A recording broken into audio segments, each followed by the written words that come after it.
Hi everyone, thanks for tuning into my channel, Huub Hildenbrand Guitar Academia.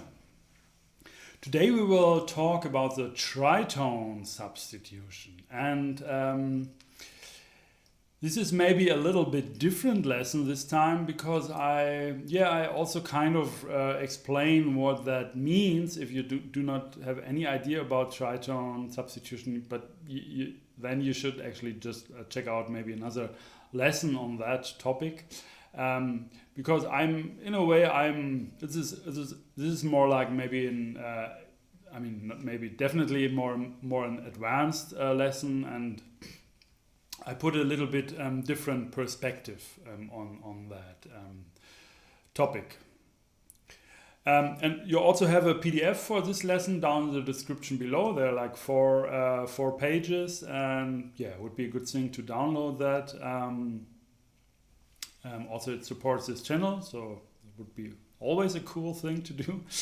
And and we refer to that. We have all these dominant scales and like different things there, so it might be also helpful and good to have as a reference. All right, let's first just briefly make sure that we all understand tritone substitution. The word tritone substitution, this concept is actually, I think it's really like coming from jazz, used in jazz. It's also happening in classical music, but there it has there's a different approach. It's very connected to the augmented sixth chord in this case, but the way that kind of a progression is used in jazz, it's very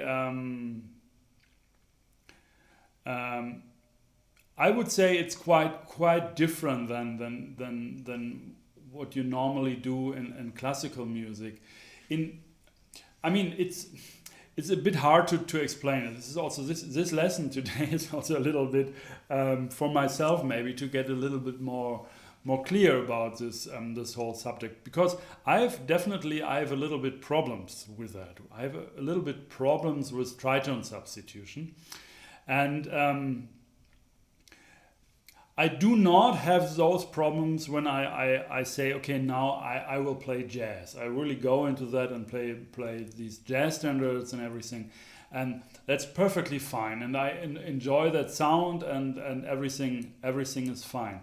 But there is a kind of a voice in my head what always says, yeah, it's great, but it's not your language. You speak a foreign language there. It's like you use vocabulary which is it's not in a way not deeply it's not deeply you.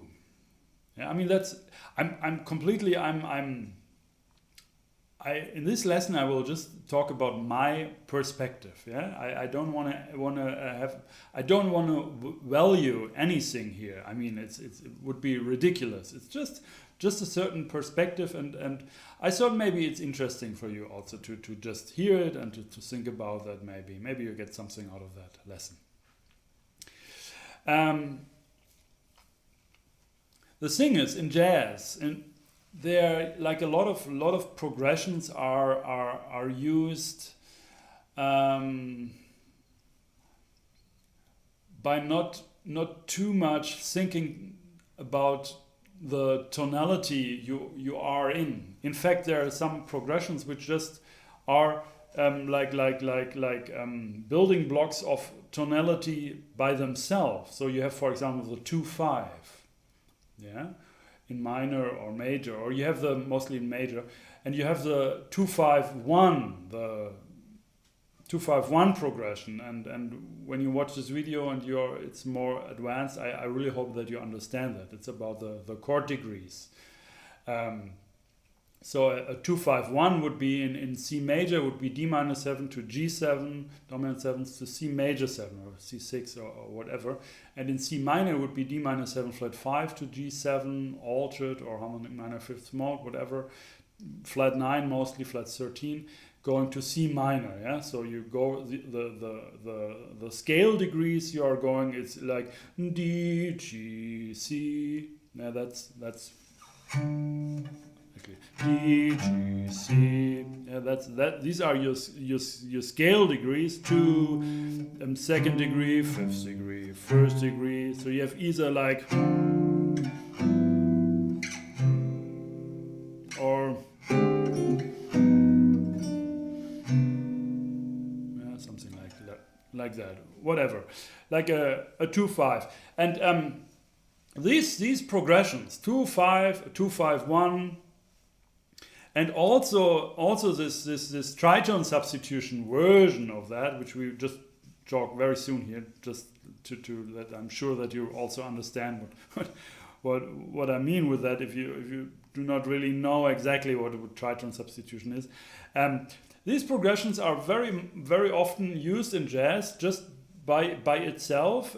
Being the modulation and the key at the same time, so it's possible to go very quick through through different keys, yeah, without thinking much, and just having like a 2-5, another 2-5, another 2-5.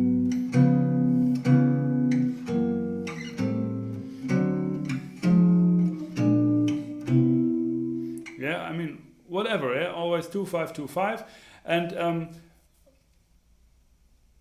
which will mostly, when you do like in this free kind of style, what's sometimes used in jazz, then it will in a way like it will totally hide the actual tonality of the key, and so in a way, kind of a gravitational force is diminished. So, of course, some 2-5s, they are really, you can really analyze them in the way that they're like secondary dominants and related 2s, and when the related 2 is also something you find diatonic in the tonality, in the scale, then this is not what I'm talking about. I'm really talking about this free use of these progressions. And to me, this is a certain kind of a style which in a way has the advantage to have always like new colors. Yeah, but in a way it's also losing something, and it's very hard to describe that. It's really hard to describe that. It's very different from like really classical music, or when you go to Baroque or something. You also have like progressions, you know, like cycle 4 dominant 7th chord, like chain of dominant 7th chords, for example.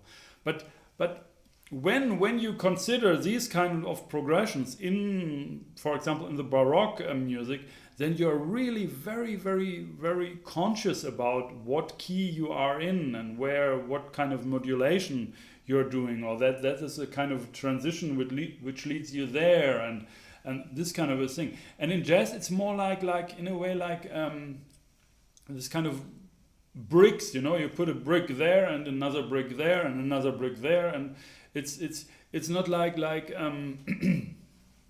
I mean, as I said, it's really hard to describe. I hope that you understand a little bit what I mean here.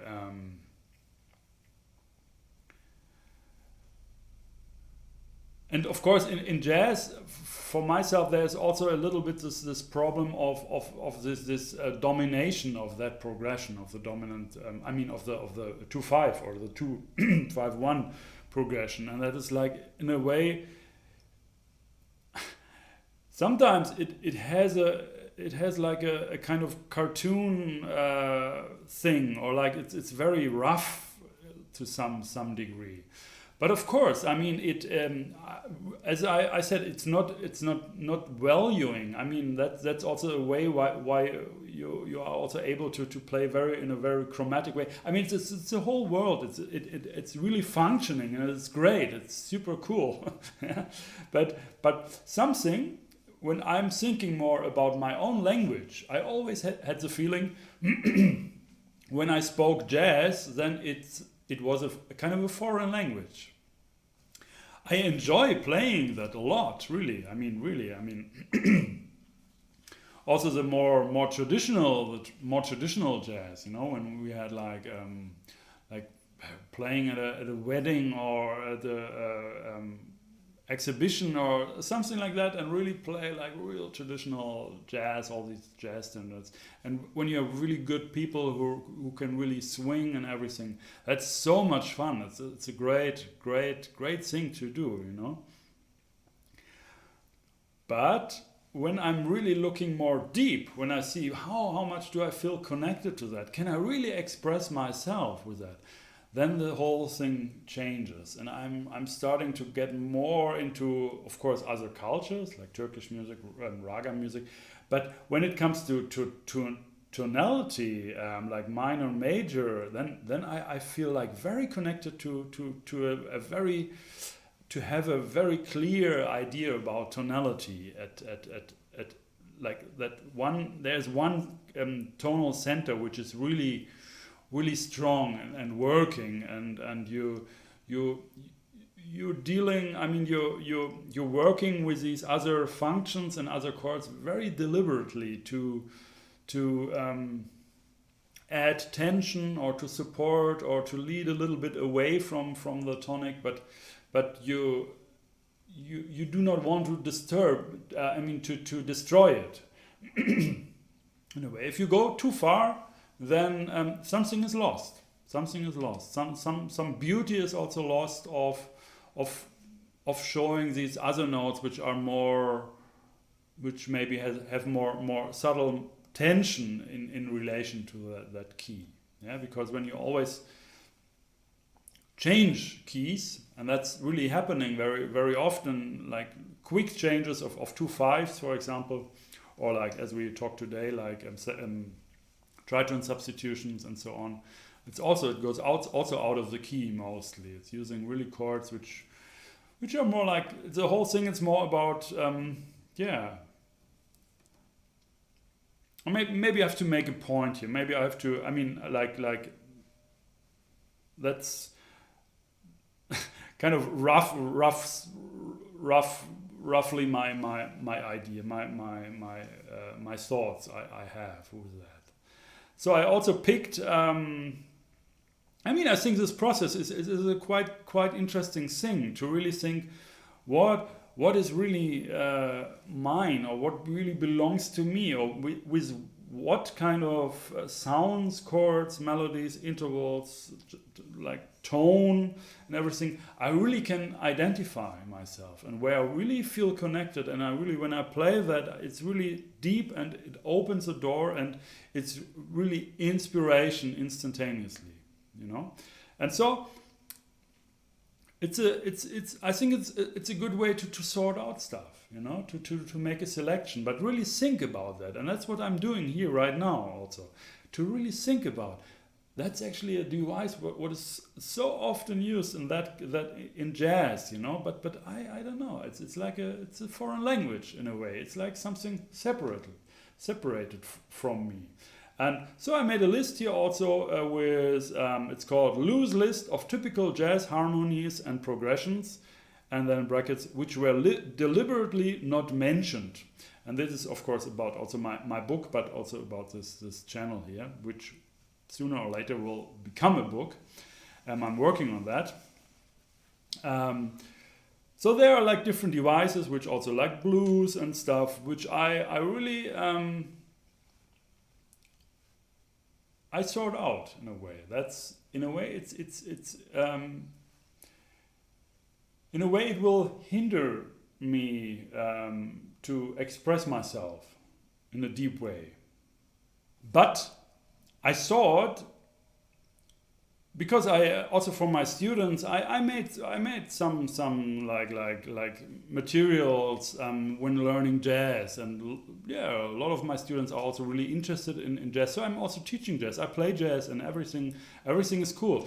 So I have these 3 pages here on this tritone substitution, and we will go to that, and I will show you what is tritone substitution, what chords are you considering, what scales are you considering, but at the same time I'm a little bit like distancing myself from that, and maybe I also get some explanations for that while at the same time I'm explaining you that. So it's a little bit strange, you know, because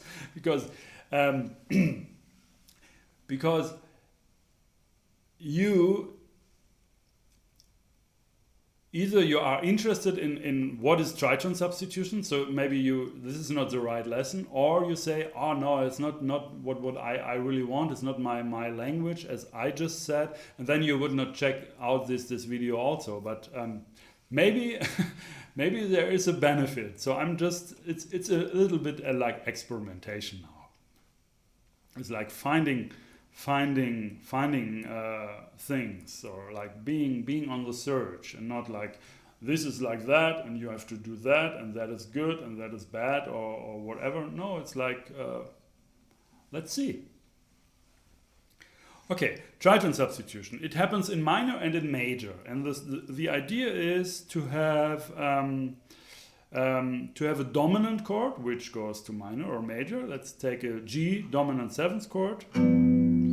Yeah, and the typical jazz voicing here, the smallest thing, the 3-note voicing, root 7th 3rd, is that, and that goes to either like minor or minor 7, also very often, or minor major 7 or minor 6, when it really ends as a final destination, or it goes to C major or C major 7, or which is mostly the case, and C or C6. Yeah, so you have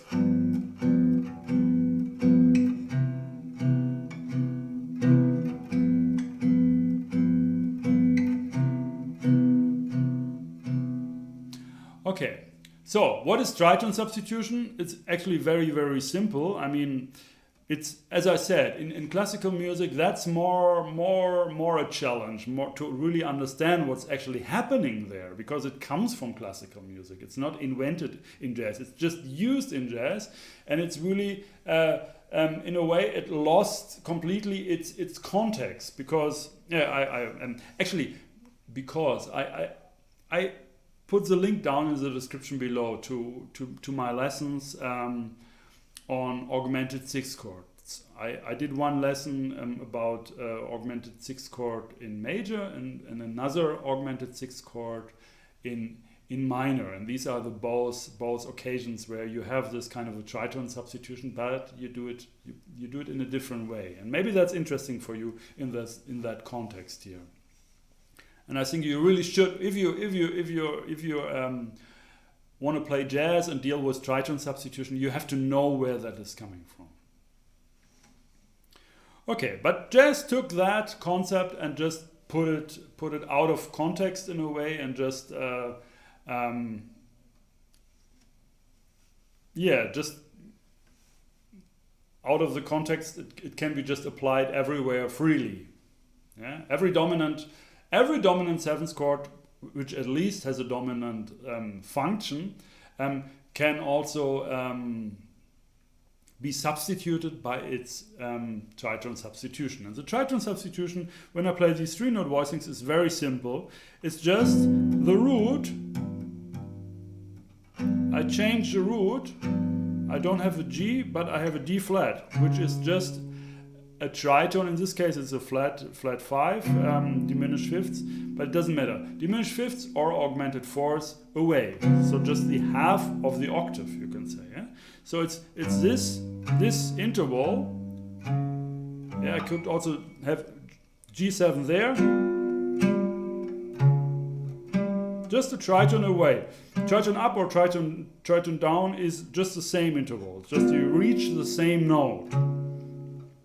That's also not really correct, because a tritone means 3 whole tones, and 3 whole tones you have from D flat to G, you have 3 whole tones, but from G to D flat, that's a diminished fifth.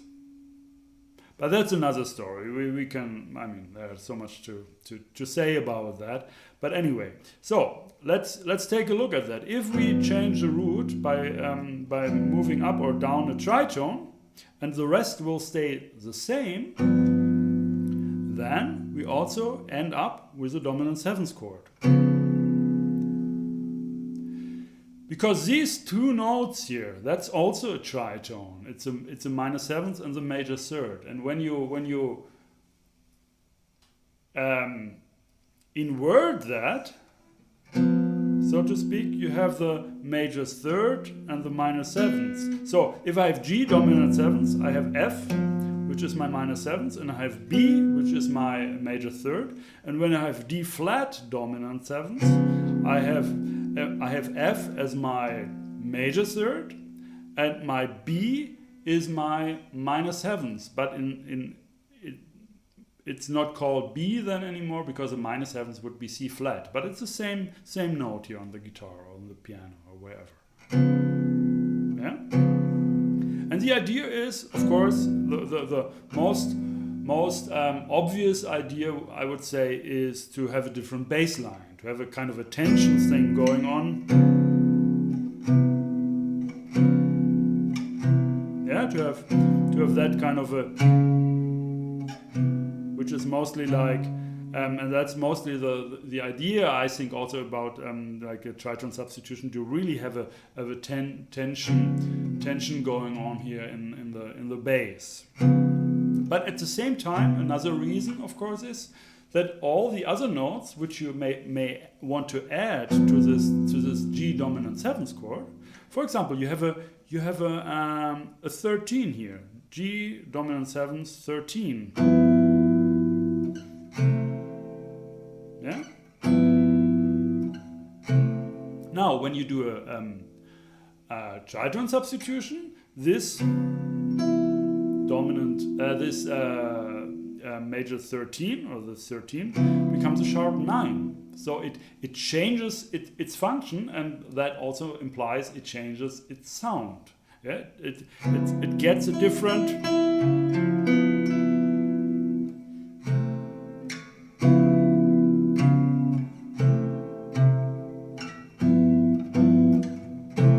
Yeah, and so that's about the tritone substitution. Yeah, it's just a dominant tritone away. You substitute this dominant, and by doing that, of course, like all other notes which you might consider as like extensions, or also just the perfect fifths, you know, that's also one reason. I mean, to just have a note which is actually like boring. You can say boring. In jazz, like the root is boring, you know? And so, for example, you have the root as a melody, yeah?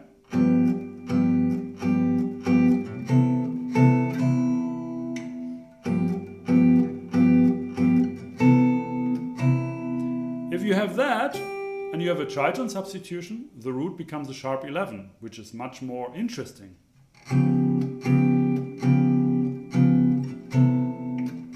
Instead of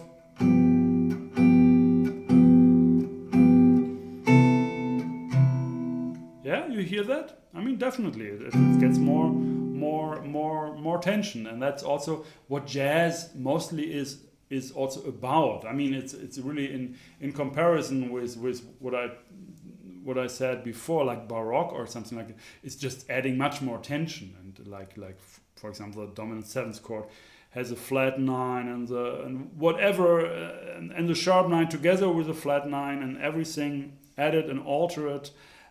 What you would never do in Baroque music, you know, like to that extreme.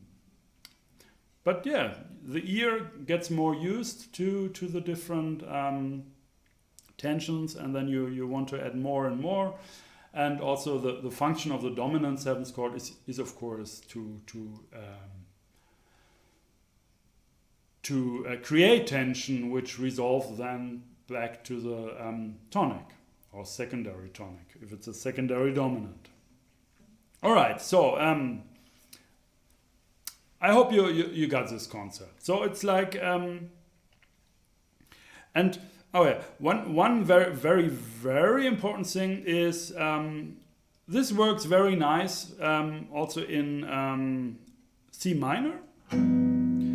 If we have like an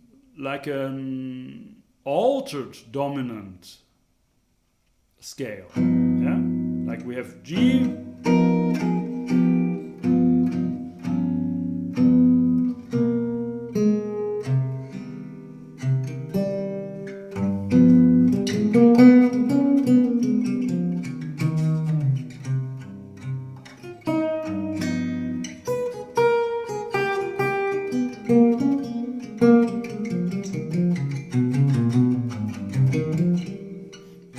To have that kind of a sound. G7 altered has exactly the same notes as D flat Mixolydian sharp 11. So D flat Mixolydian sharp 11, you can say, is the most used and most logical or most inside kind of sound for tritone substitution. So if you have D dominant 7, D flat as a tritone substitution, and you play this Mixolydian sharp 11,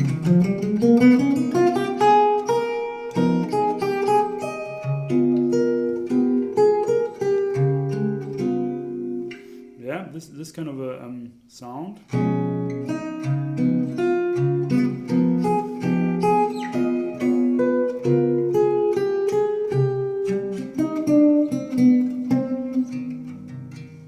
That resolves very nicely, actually. Huh? D flat, Mixolydian sharp 11. Also, when I'm using that more in a non-jazz style.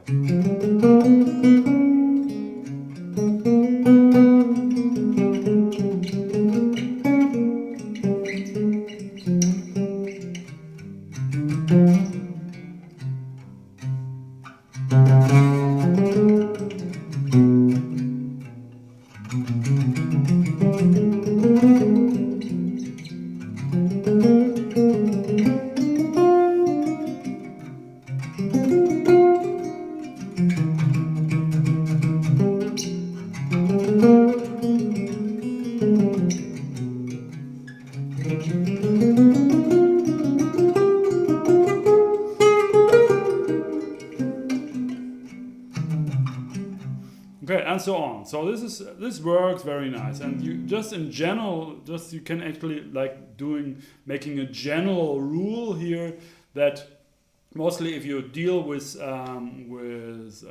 tritone substitution, dominant 7th chords, you use that scale, Mixolydian sharp 11. Okay, now the next thing.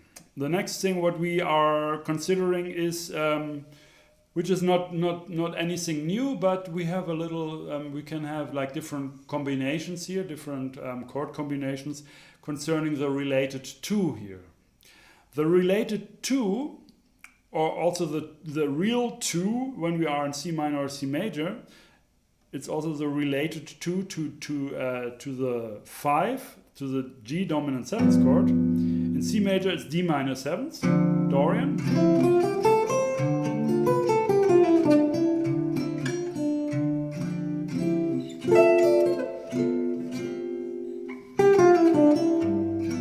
Yeah, to G Mixolydian.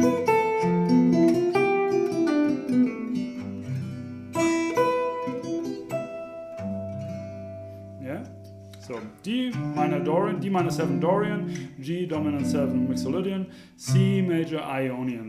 These are the 2-5-1 scales used in major. Yeah, in this case in C major, and all these notes are all when you put them together, it's just a C major scale.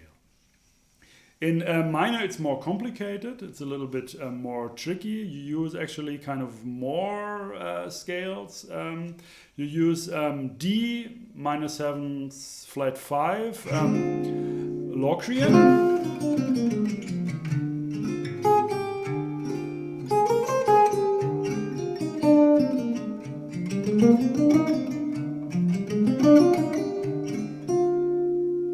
Going to G7, either altered or G dominant dominant 7, harmonic minor fifth mode. And then to C minor, whatever. C minor, this can be a lot of things. The most natural would be kind of C Aeolian or C harmonic minor, could be also C melodic minor or C Dorian. It's a little bit depending on the context what you do. But usually Locrian, harmonic minor fifth mode, and then in C Aeolian. Maybe implying this leading tone, which then creates harmonic minor. It really depends how it goes, how it progresses further. The most used scale for minor chord is minor 7. It's Dorian. That's that's the minor scale used in jazz. So this chord minor 7 is much more used than minor major 7 or minor 6 or something like that. It's mostly like a minor 7, and it's Dorian. Mostly, I don't say that the other is not possible too. I mean, it's also happening frequently. So, okay, another a bit more interesting or advanced scale could be like Locrian 9, where you just have it, instead of the Locrian minor second, you have the major second.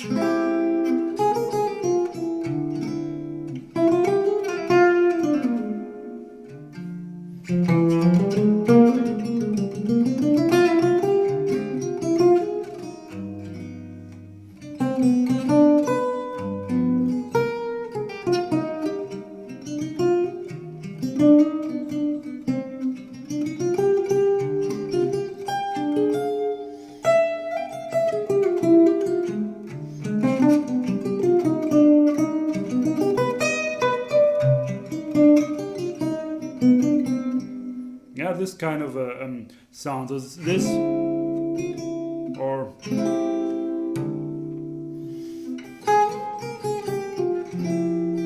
going to really likes to when you go to C minor, it's your destination. This minor minor 7 flat 5 with a 9th on like D. Really likes to go to the flat 13 of G dominant 7, harmonic minor fifth mode would be the scale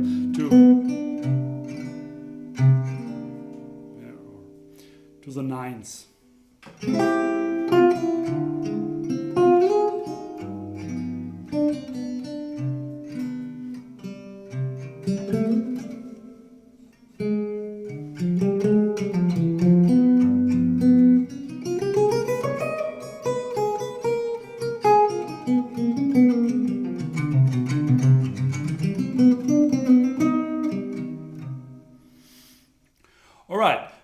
That's about the related 2 of the G dominant 7s.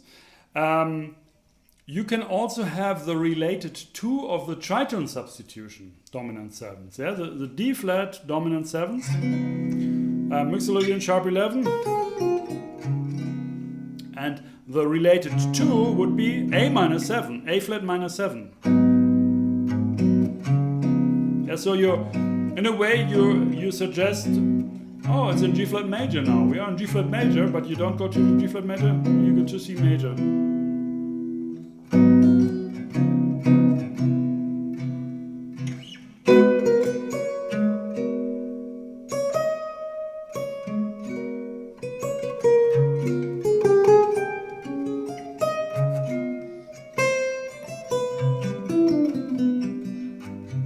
That's a very typical sound.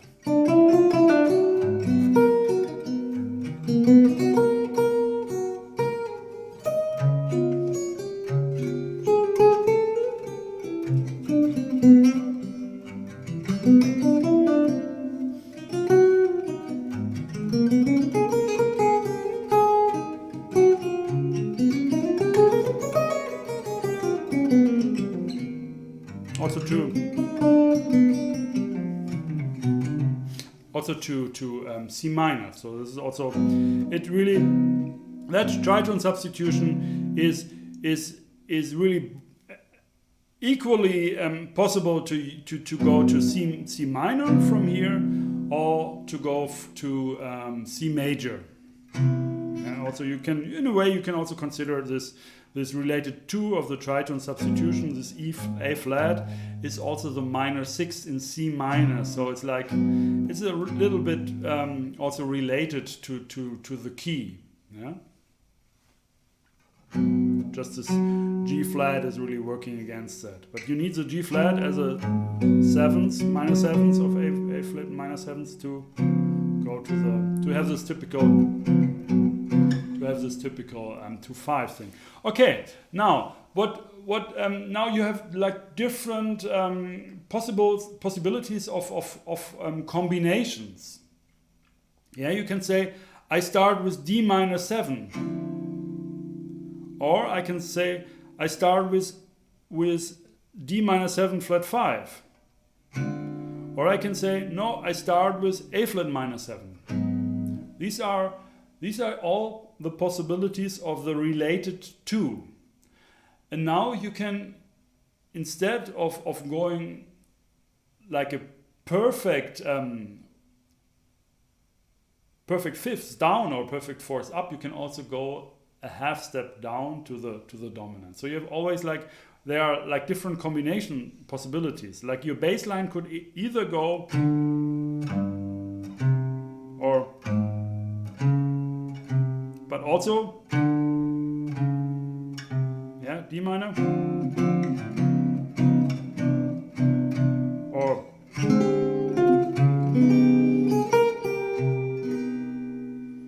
yeah, or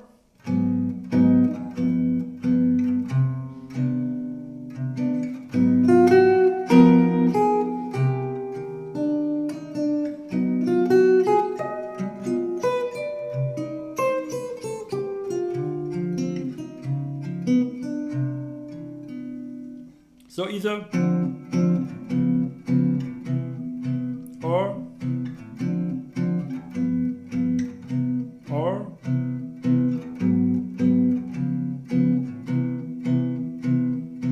yeah, that's it.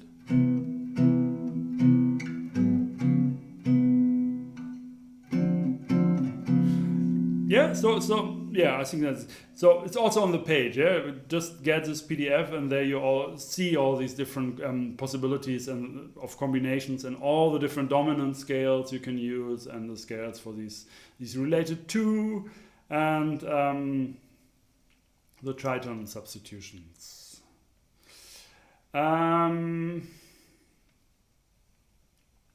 Yeah, and that you can just mix freely. Yeah, you are in jazz. You can just if it's written like D minor 7, G dominant 7s, you can do all kinds of other stuff. Yeah, you can, instead of going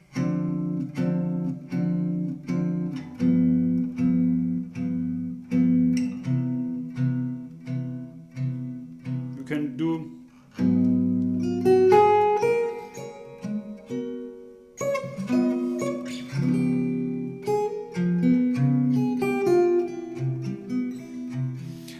another thing you can do that's not on that page, but that would be like the next step to just play both. Yeah? For example, you can just yeah,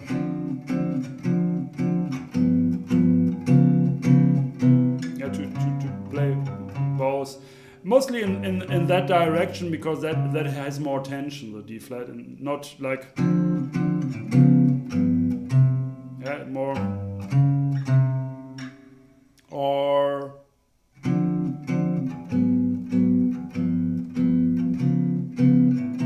yeah, so there are a lot of possibilities, but the more you play with that, the more your ear gets adjusted, and the more your ear will kind of lose something.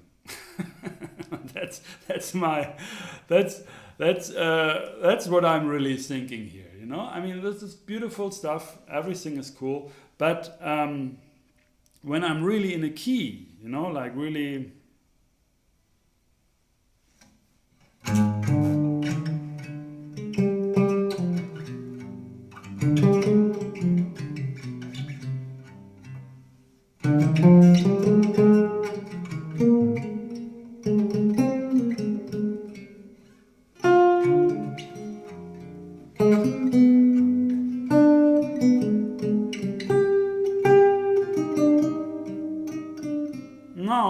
when I do.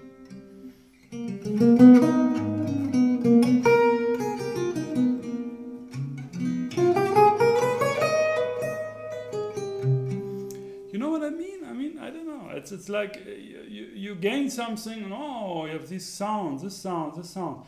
But these profound, more deep rooted, maybe more traditional or more I don't know. For me, it's more spiritual in some kind of way. It's a deeper atmosphere created. Yeah, it's not all these nice colors here and there. It's more like it's more serious, maybe, in a way. I don't know, maybe. Of course, it's also different mentality. Yeah? When I studied in America, I also felt like I could understand more about. I could understand jazz more because I felt like. I mean, I learned to know this culture, this mentality, and this more. Maybe also not this German thing, you know, where you really look very, you want to do it really right and exact and accurate, and wrong notes and these are wrong, don't play them, and whereas I felt like when I played with musicians from America, it's more like they take it more loose, this thing. It's more about, especially in jazz, it's more about expression, you know, expression and I mean, when you hear like Miles Davis saying there are no wrong notes, you know, then that it all goes together. It's not actually. I mean, I do not want to value that at all. It's not about that I don't respect that and everything. It would be really ridiculous. It's just trying to find out what is different. You know, I mean, there is a difference, and there's some every musical culture has its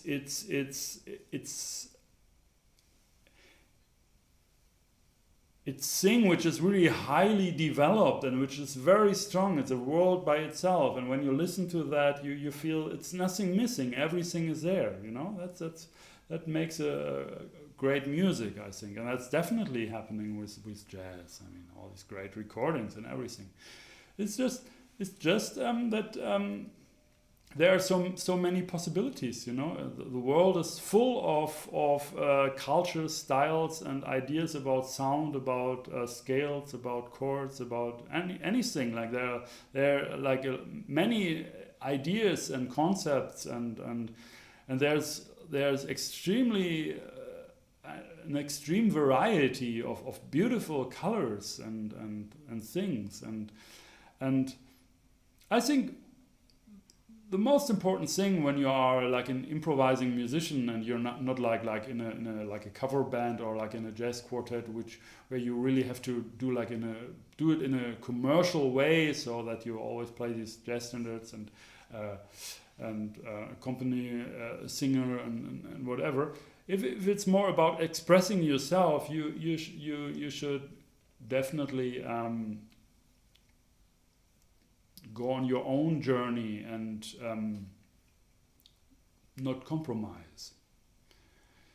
Yeah, and there's enough amazing and great stuff, you know, but some is more related to your inner feelings, emotions, and some is a bit less. And very often I find with a lot of cultures there is this thing when a certain culture is really like always circling around itself, yeah, like there are some chord music traditions also from Korea, from China, and where I have the feeling that this circling around itself will make a lot of specialists or specialism there, that musicians and the whole society is just in this world, and it gets like in a way very strong, but with time, it in a way also loses some contact um, with other cultures or with music in general. Then you get more into that and you find things, and you lose yourself in details or in your ideas about right and wrong and things. So sometimes I have this feeling that it's really important to always question everything, to just question what you're doing. What do you really want? That is it really felt? Is it really touching your heart, or are you just trying to do something what people said would be really important or good to do, or that's the only right way, or something like that? It's a search, it's a journey, and you should really follow your heart. And your heart sometimes says no to something which is actually really precious to others.